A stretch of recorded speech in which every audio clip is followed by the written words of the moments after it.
you ever had one of those moments where you think to yourself, is this really all there is? Maybe you finally achieve a big goal and instead of feeling satisfied, you feel a little empty inside. Or maybe you find yourself at a major crossroad in life, a career shift, a divorce, your kids growing up and moving out of the house. And suddenly you find yourself feeling a little bit lost, not really knowing who you are anymore or who you want to be. So, how do you figure out your next step? That's exactly what we're diving into in this episode with today's podcast guest, Amira Alverez.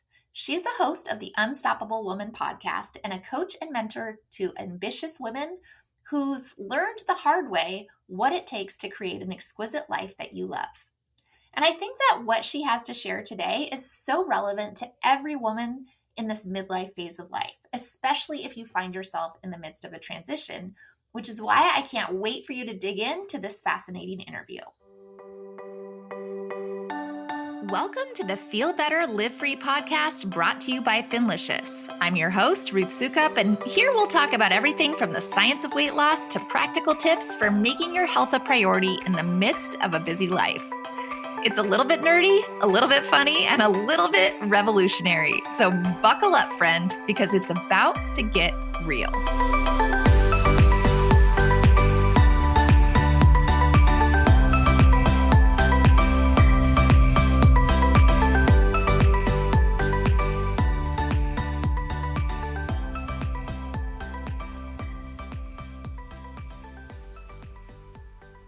Hey there, and welcome to the Feel Better, Live Free podcast. For those of you who don't know me, my name is Ruth Sukup, and I'm the founder of Thinlicious and the creator of the Thin Adapted System, as well as the New York Times bestselling author of 7 books.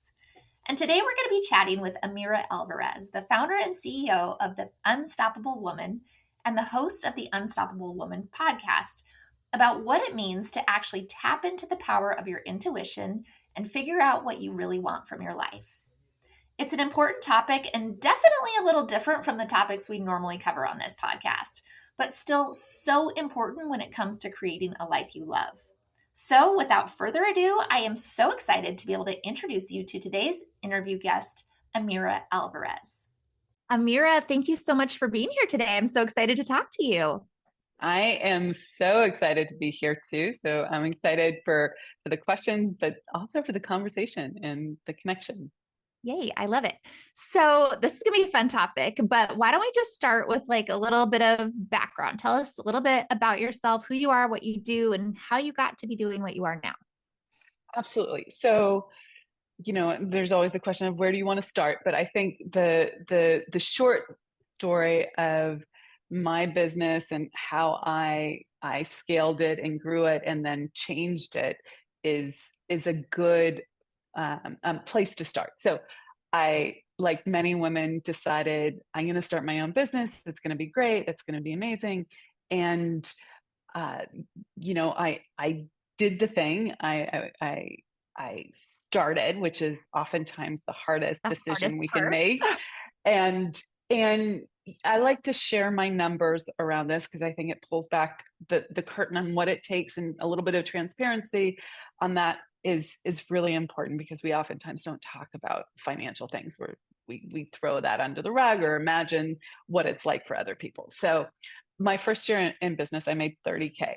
I was proud of myself, but that was not the income that I wanted to be generating in my business. And so then the second year in business, I worked my patootie off and I tripled my income, which I was also very proud of. So I got it to 90K, but there was that mythical 6-figure number that I hadn't crossed yet. Yes. And I didn't get there. And then my third year in business also did not stop the working my patootie off style of business. And I got to 138, which is a 50K jump. And I was also proud of myself. And yet having those moments of like, this is not sustainable. I can't be doing work like this. There was a big wake up moment where my husband at the time called up and was like, hey, dinner's ready. And I was like, I'll be right down. And it was like an hour later when like he called up again and said, I'm starting. And great guy, no shame, no guilt, but like that wasn't how I wanted to run my business. And can I stop you right there? Because this is like I love talking about business stuff. This is not the podcast where we normally talk about business, which I think is awesome. It's awesome that we're talking about this. But for those of you who don't own a business, context here, 138K like sounds like a lot of money, right? But it does not account for, like, that's not take home pay right No, there. it So isn't. when you say like that's top line, that is not bottom line.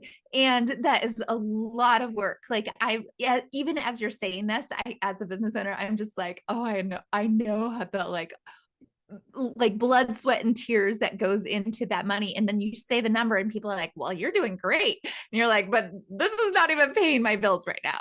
Right. Correct. So like, just to give that context right there. Sorry to interrupt you. No, 100%. And the connection to the I know you talk a lot about like the weight and the healthy and how to feel good physically in your body. Well, all through that time, because running your business, your own business, I mean, life is stressful. Let's just say life is stressful, but running your own business, paying your own bills, being responsible and having to own that. And like you said, top line is not bottom line.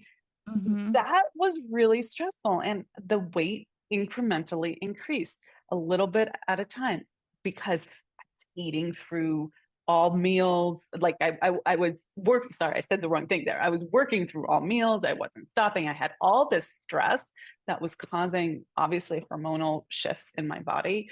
And the end of that little moment of in my business was like, I had to figure out a different way of doing business.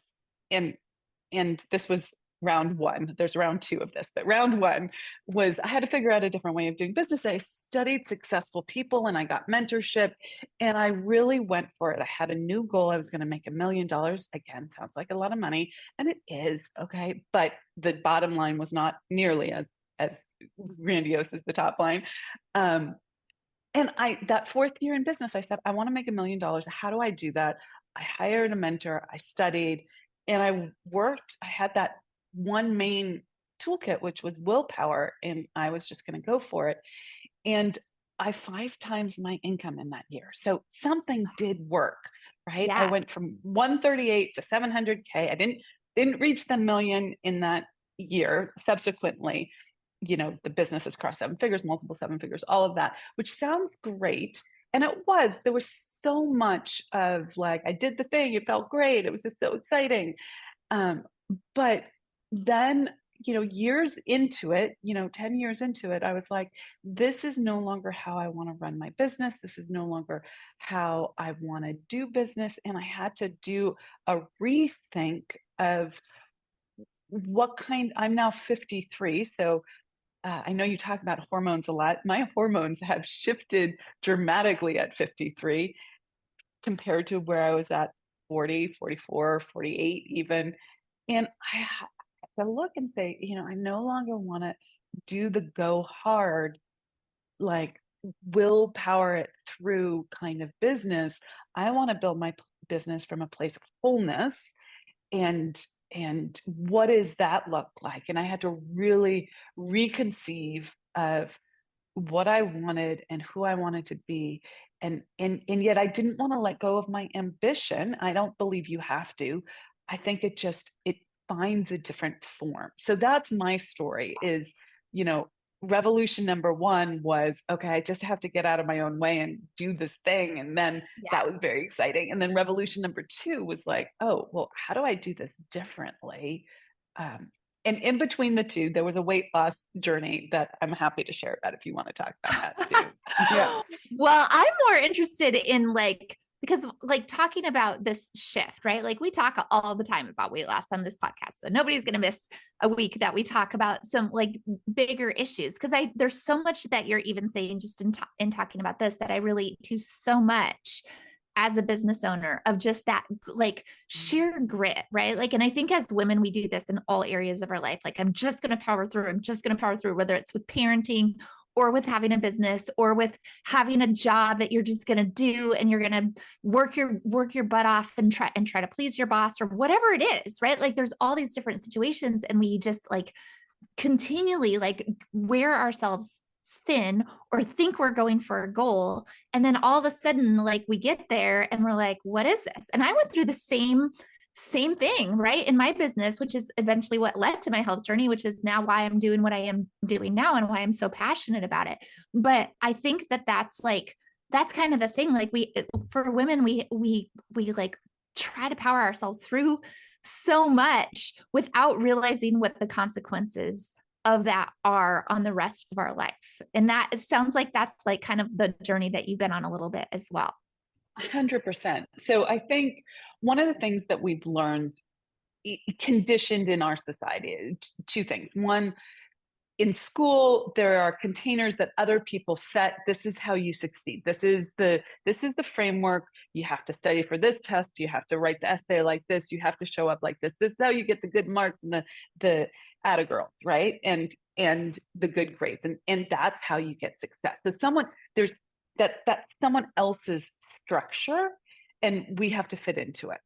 And then there is the structure that society holds up, or the model that society holds up about how to do business. And I didn't really get this in the beginning when I started hearing people talk about sort of like, that's a very masculine way of doing business. I was like, no, it's not. It's who I am. I'm ambitious. I'm driven. This feels good to me. Like, I love this.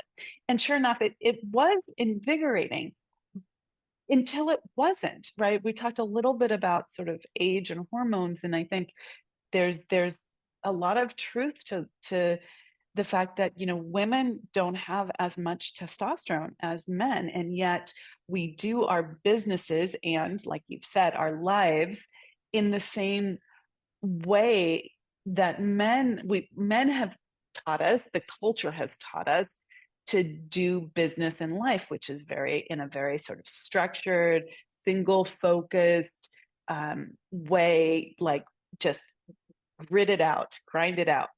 And I never thought of myself as being particularly masculine or anything like that until I took a step back and realized that I had completely sublimated the kind of flow and the ease and the spaciousness and the allowing that comes from owning sort of a more fluid way of running your life and your business that doesn't depend so much on willpower, but can depend on things like intuition and our direct knowing and our connection to the divine, whatever your spiritual, connection is, but to yourself as well, and like leaning in and trusting yourself. And I think when we do that, we have access to so much depth of knowledge, and then that is what fuels our business and our journey, our lives, and it's less of a depleting, using up our testosterone, and more of a rejuvenating, adding to our lives, enlivening way of being. At least that's how it's been for me, and what I teach in my work. Yeah. Yeah. So how did that change? How did that change things for you? Because you kind of got to this point where you're like, okay, I'm making the money, I'm doing the thing now, like, but I can't, like, this is not sustainable for me. So how did you make that shift? Yeah, so it's a really good question. So the first thing I had to recognize was that I was telling myself a story like that this was okay. Okay. Like, and that I had been doing that for a number of years. Like, this wasn't like, oh, a couple of weeks. I'd bought my own story, and plain and simple.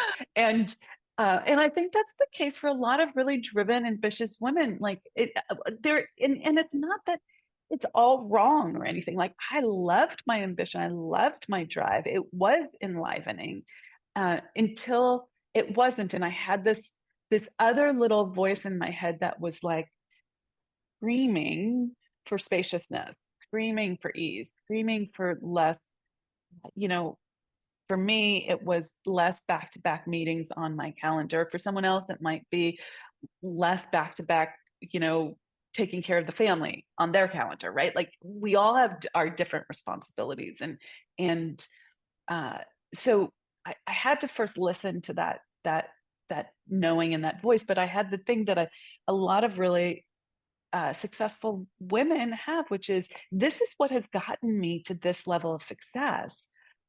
How can I change? I think that my success is a direct result of doing life in this way, when in fact that might have been part of it, but you have no idea what else was supporting you in building your success. So I had to first recognize my story, and then I had to go back and realize what was driving me was a fear, and that wasn't what I wanted to be driven by anymore.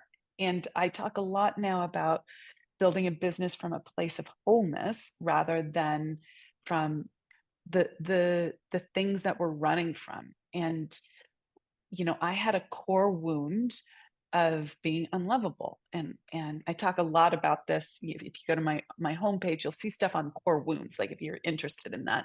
But like my core wound was I was unlovable. Like I could not get the love and attention that I wanted from my father. Great guy, got a great relationship with him. Nothing, no trauma with capital T, right? It was just that I never got the love and attention that I so desired. So for me, building the uber successful business was a direct result of me trying to salve that wound. And I think we all have wounds like this that drive us, and they are powerful because they actually get us to do things in incredible ways, right? Because we're running as fast as we can from it, right? Trying to fill that void. But at a certain point it gets exhausting, and we no longer want to run from, we want to run towards. So I had to really flip it around and look at what my core desires were. And that's the flip side of the core wound, is the core desire. And when I started to do that, it became the one thing that unlocked it all for me. And that core desire, which was the lit up relationship, the soulmate relationship, the fully seen, fully held, fully supported relationship, fully loved relationship, right? All of that. And again, that might not be your thing, but that's what it was for me. When I unlocked that and created that, that was the thing that unlocked everything else in my life. It was the fuel, just like the running from was the fuel before. This then became a more positive kind of fuel for creating what I wanted in my life and my business. Yeah. So how long did it take you to make that shift? A long time. Do you think it's something that happens at a certain point in your life, like a certain age? Because I don't know, like how old did you say you were? 53? I'm 53 right now. Yeah. 53. 53. And so like, I don't know how you see it, but like I see this kind of like midlife phase of life, right? That we're in 40, especially like later 40s, early 50s. It's almost like everything changes, right? The hormones change, the like focus changes, whether it's like in your work life, in your home life, your kids are older, like all of this stuff is all of a sudden like I feel like I don't even know who I am anymore. Like I hear that a lot from women in this phase of life. And do you think that like that's part of it, of like all of a sudden like you either are going to have to lean in and figure out who you are at this point in your life and what you actually want, or you're just going to like spin around in circles and be desperately unhappy? Yes. Are there there's something in between? No, I mean, I agree. I'm like 100% yes on that. So the reason I said it took years is because I think I didn't listen to the whispers, right? So I, starting when I was around 48, maybe a few years earlier than that, I started to have a physical response to the kind of grind and intensity that I was doing. And even though I talked about making business easier, and yes, I was making more money doing business the way I was doing it, and that was true. And so therefore it was easier to make money. I still was addicted to the kind of work style that didn't allow my body to re-nourish itself, rejuvenate. And so I started to feel those effects you know, in my late 40s, but I didn't listen. I absolutely didn't listen. I thought it was the altitude when I lived in Denver, right? I thought it was right. Like I came up with all sorts of things. I Yeah. moved cities, like I did all sorts of things. And, ultimately I think that, 2020 hindsight, and I know you talk a lot about hormones. I think that my hormones were definitely shifting. And you know, about a year and a half, 2 years ago now, I just recognized that, oh, this is what's going on, and I cannot. I could push through. I could continue to do that, but it's no longer sustainable or tolerable or fun for me to do it that way. And I want to do it differently. So my physical stamina was part of the impetus. And yet that was not enough until I unlocked my core desire. I will tell you that I was stubborn and obstinate, and I was attached to my identity of being able to be superwoman and do it all and all of that. So it took me personally a longish time to unpack that. Um, I I think I could do it faster now, having gone through that. So, So of course, like hindsight is always yeah, 2020. I always think about that too. I'm like, you don't even know how much time I'm saving you by just telling you the answer right now. I exactly, do that with my kids. exactly. They don't Yeah. listen. But so questions on here. Like, what was there like a turning point for you where all this, like you all of a sudden like had this epiphany of this is what I actually want? Like, can you pinpoint one moment, or was it kind of like a slow, gradual shift of something's not right, something's not right, and then it kind of opened up for you? Like, how did that look for you?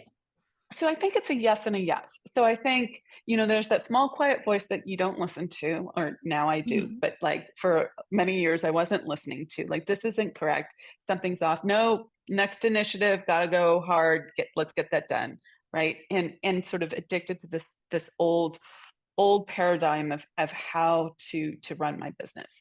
So, but hints along the way, then singular moment, and then an unpacking after that singular moment. And the singular moment for me was, I had just uh, done some traveling, put on an event.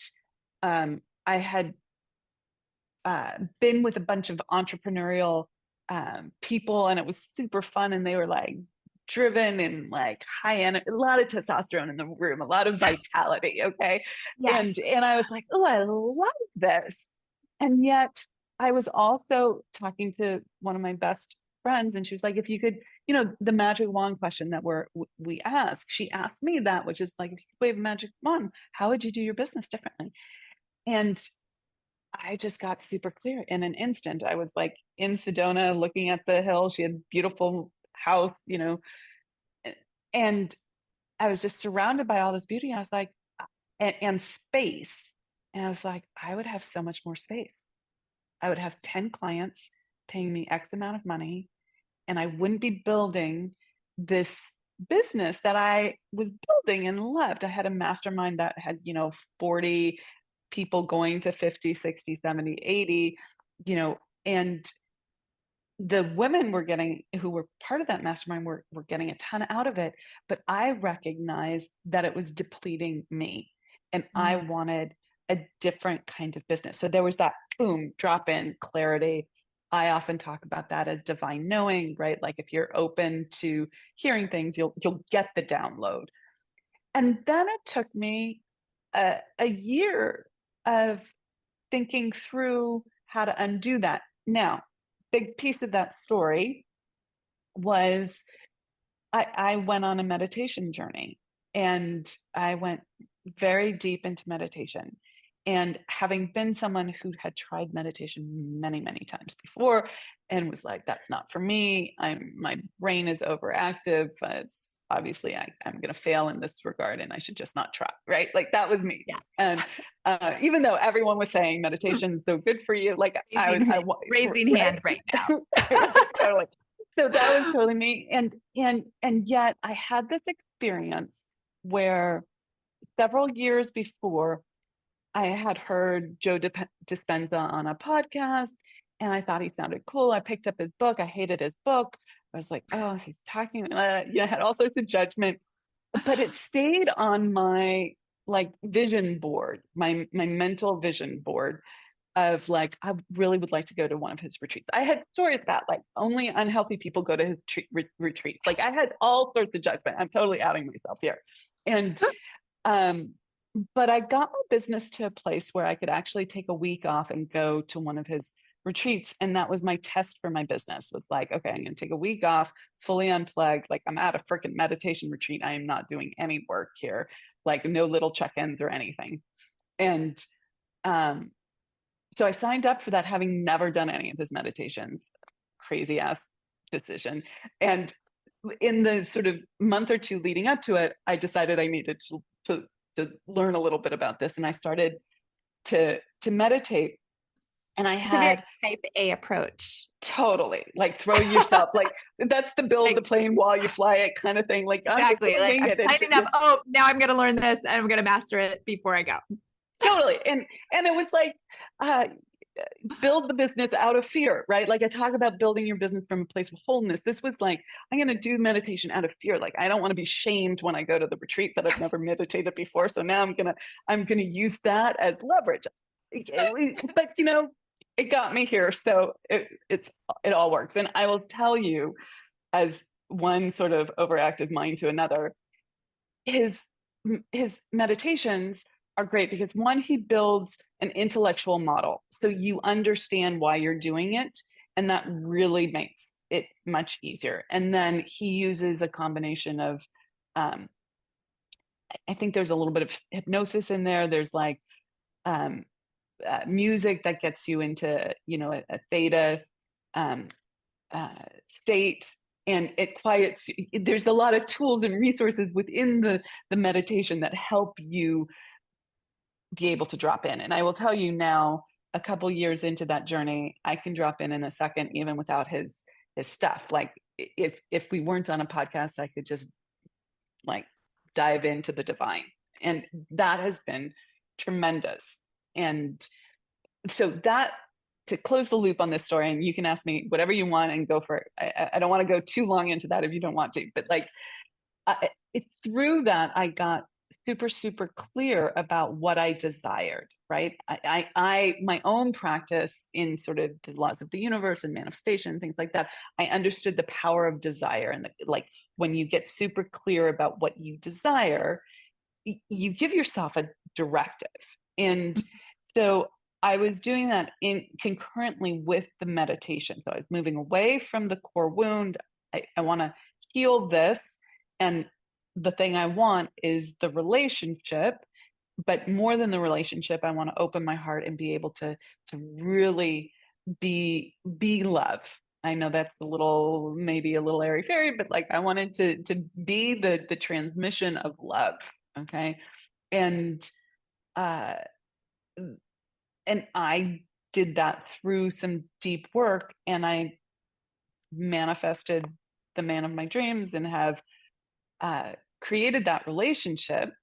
And I'm happy to share more about that. But that was the thing that unlocked everything for me, because I could no longer, I wanted that more than I wanted my attachment to my old paradigm of work. And so if I was going to be in this new relationship, I needed to create the space for it. I couldn't be working 12-hour days. Like that wasn't going to, and I couldn't be constantly in my masculine and be open to receiving that level of love. It was not going to happen. So that unlocked a bunch of things in my business, not just in my personal life. Yeah. Interesting. And I think like there's so much that I could unpack on this, but I want to make sure I have time. I've just got so many questions. But I think that like I don't do meditation. I've tried a little, I've dabbled, but it hasn't gone well for me. So but I do, one thing I do talk to people about a lot is the importance of like figuring out what you want, right? Like, and it sounds like this was the vehicle that you used, and probably was well, it sounds like it was very effective for you, and probably would be effective for a lot of people.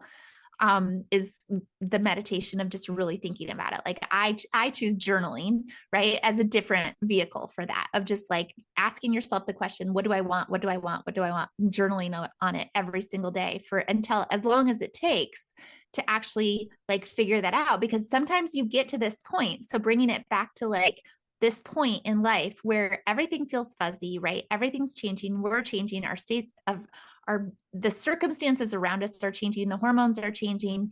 How do you get to that point of you figuring out what you actually want and what the next phase of your life is actually going to look like? And I know that's something that you kind of work with a lot of women on. So what do you see as some of the most common like psychological, emotional challenges that happen sort of during this phase of life? Yeah.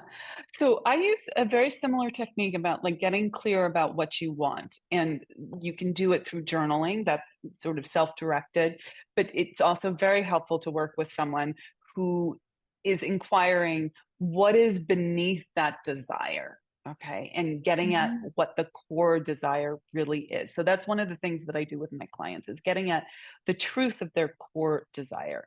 And so I would say that I did that piece myself. I had to look at the core wound. I had to like identify what my core wound was, and then I had to identify what my core desire was. And they're often linked to flip sides of the same coin. But you have to get really honest and truthful with yourself, and sometimes that takes inquiry with someone else like myself, or some level of honesty around it yourself. And then the meditation work was one vehicle to get out of my own way, right, to bypass the conditioning, to bypass the subconscious programming. But it's only one of many things that's required. Another key component that I think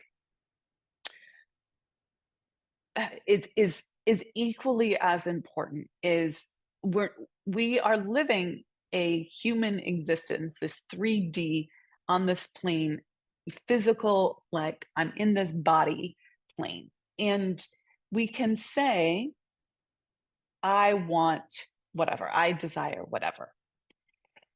But until we actually, when faced with a situation where our core wound comes up and we want to retreat into our old patterns, our old paradigms of behavior, our conditioned self image of who we are, that's comfortable. It's not until we actually have a lived experience of doing it differently, and it's not going to feel safe. It's going to feel like you're moving through huge discomfort, like this is wrong to do it like this. Okay. And you have to do it anyway. And that's the place where I think most people fail. They retreat. And Yeah.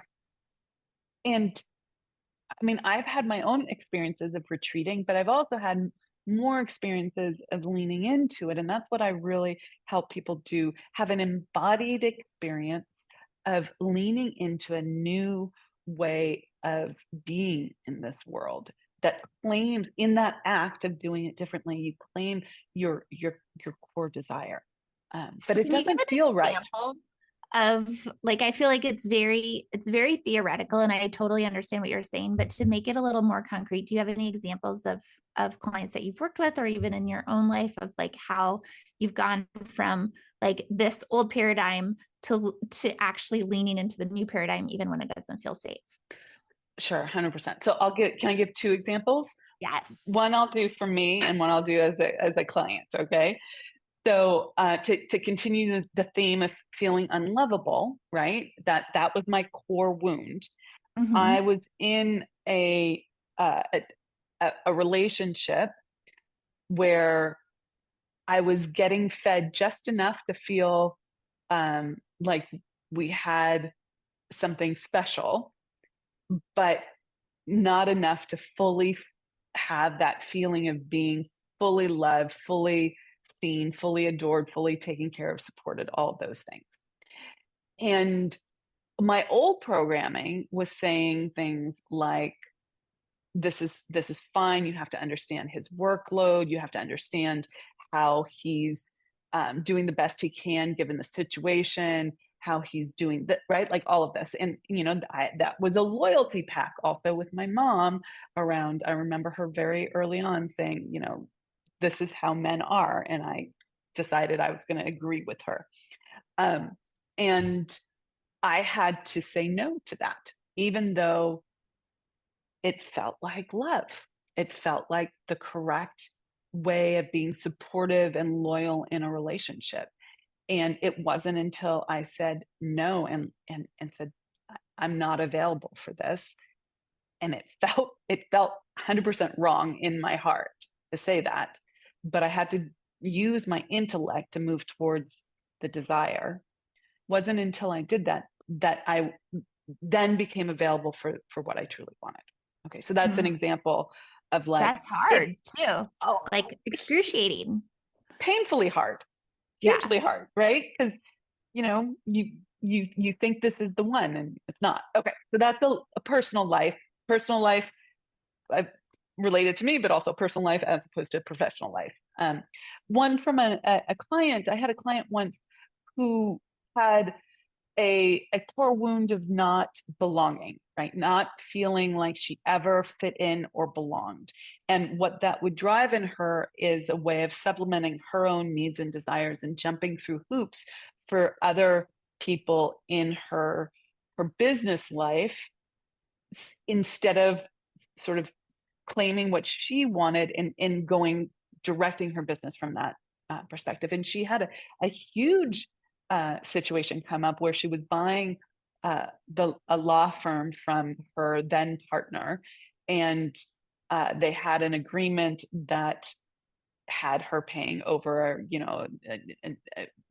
another year, right, of time. But there was this clause that allowed her to the partner to call that early, and her partner called it early, and she needed to come up with, forget what it was either 150K or 200 300K. It was a lot of money in a month. And it triggered all her not belonging stuff, right? Like this was, I have to jump through all these hoops because if I don't, she's not going to like me. I'm going to get hurt. I'm going to lose the protection of the tribe.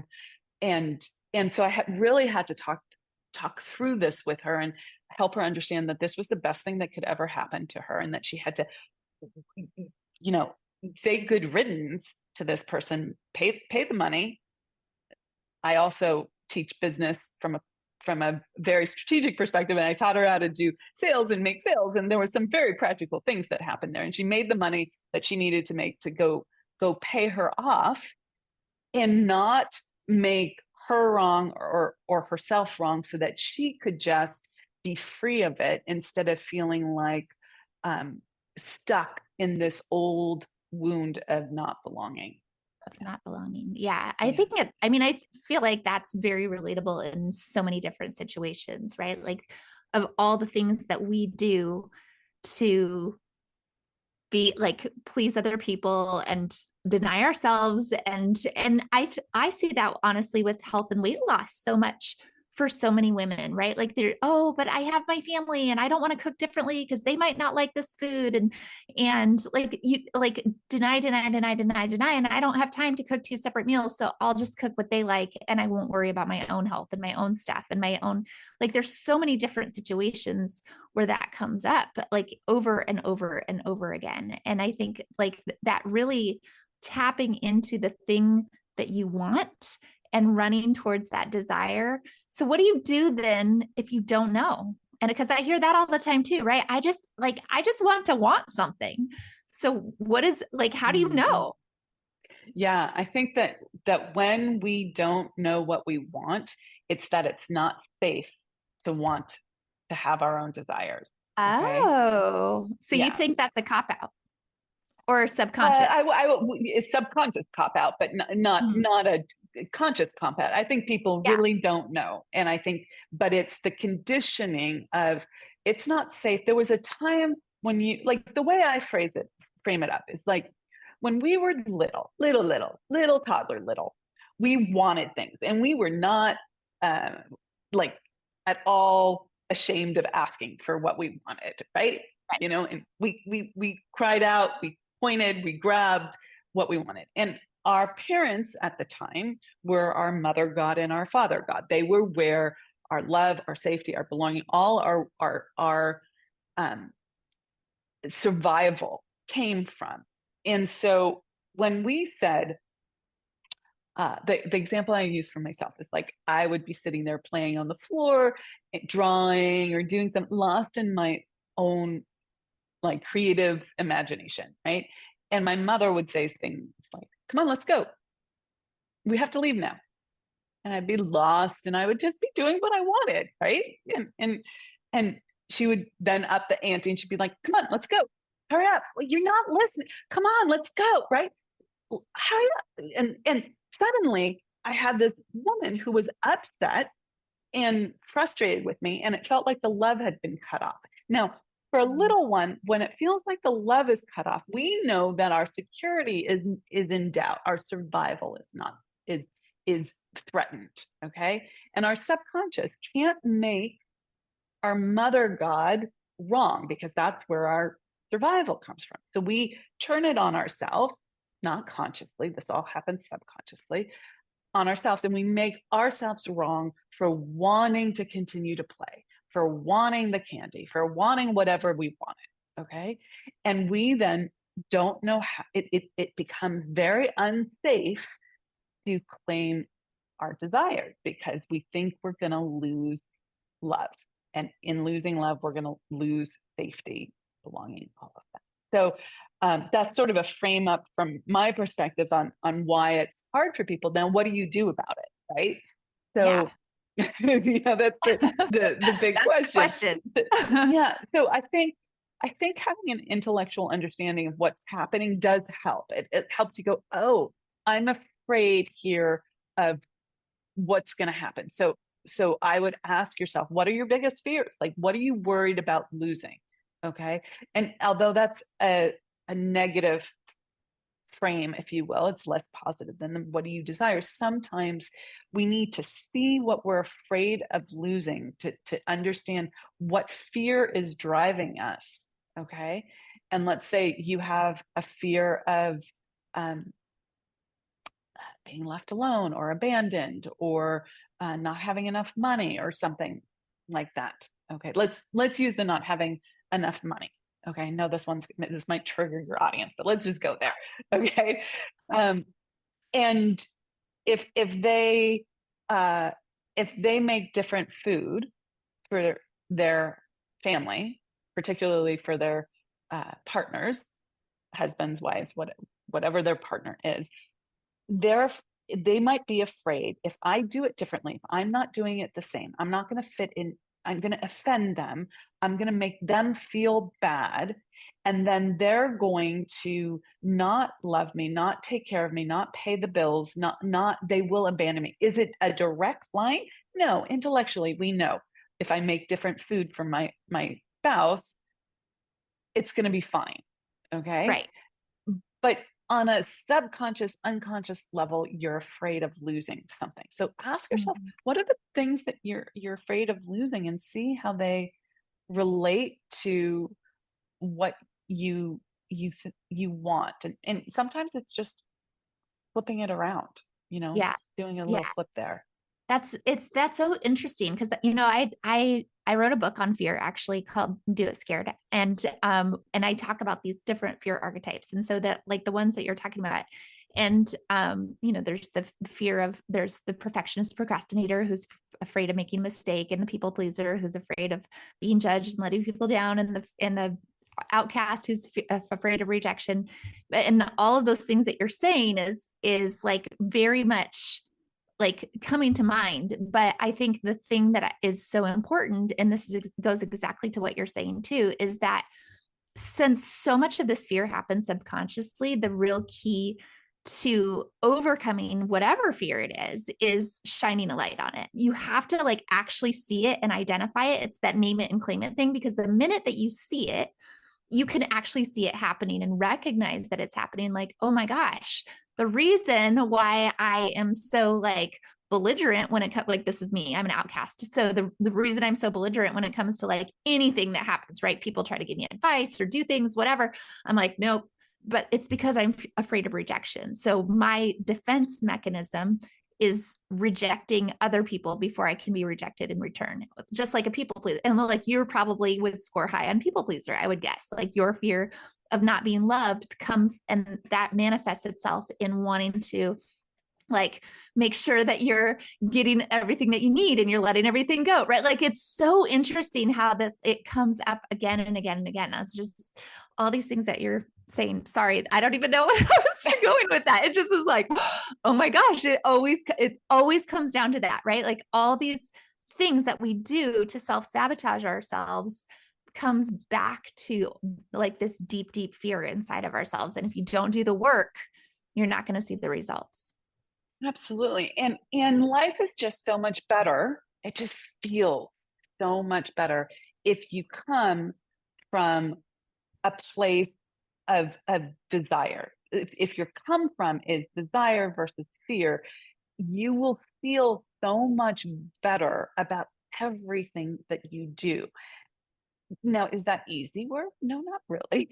You know, I spent No. many, many years working on myself. And when I work with my clients, I shortcut that obviously because, you know, it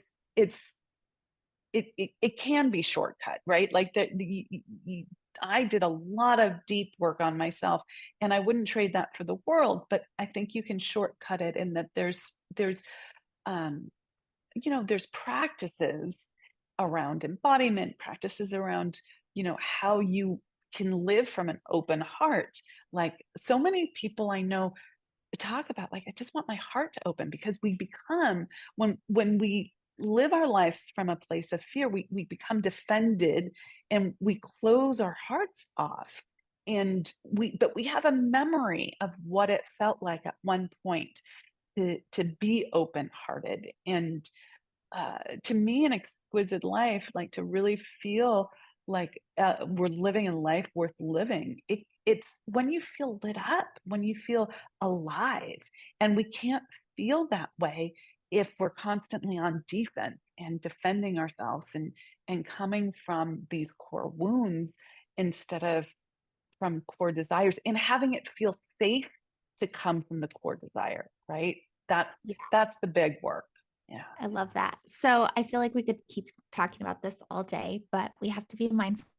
So, how can people find out more about this? Like, tell us a little bit about what you do and how you work with people and where they can find you and how they can find you for more. Okay, sure.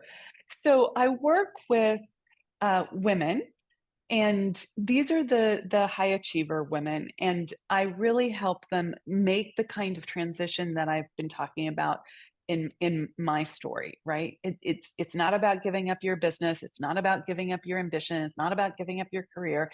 It's about using that and transmuting it into a much more powerful way of living and being. So if it's business, it's building your business from a place of wholeness. If it's going after the things in your life that you really want, it's really doing that from this place of wholeness. But it's not denying, it's not denying your ambition, your drive, the practicalities of life. It's a real beautiful integration. So I work privately with women on that, and I have a very intimate small mastermind called the Exquisite, and that's all about creating an exquisite life and an exquisite business. And you can find out more about all of these things on my website, which is called The Unstoppable Woman. And if you're interested in the core wounds and loyalty pack conversation that we started, there's a private recording, private podcast on the homepage on that, where I go into a lot more detail on this. So if that's of interest, there's that. I talk about the 7 shadows of success. You can read about that on our homepage. And then also we have, our social media channels, and you can find me on social media, either under Amira Alverez or The Unstoppable Woman. And I guess the last thing would be we have a podcast called guess what it's called? It's called The Unstoppable Woman. And and we have these kinds of conversations, and I do a lot of teaching there as well. So awesome. Please. And we will make sure to link to all of those things in the show notes. So definitely check that out. Go listen to Amira's podcast, and I'll find all the other things, because I think it's really important work, and it's really important conversations, and especially at this time of life. So Amira, thank you so much for being here today. Thank you so much for having me. This was a great conversation. Really appreciate the space. All right, guys, that about does it for this episode. I hope you found this topic as fascinating as I did. And if you know anyone else who might be interested, please be sure to send it their way. Then be sure to subscribe to the podcast to be notified of future episodes. And I will see you back here very soon for another new episode.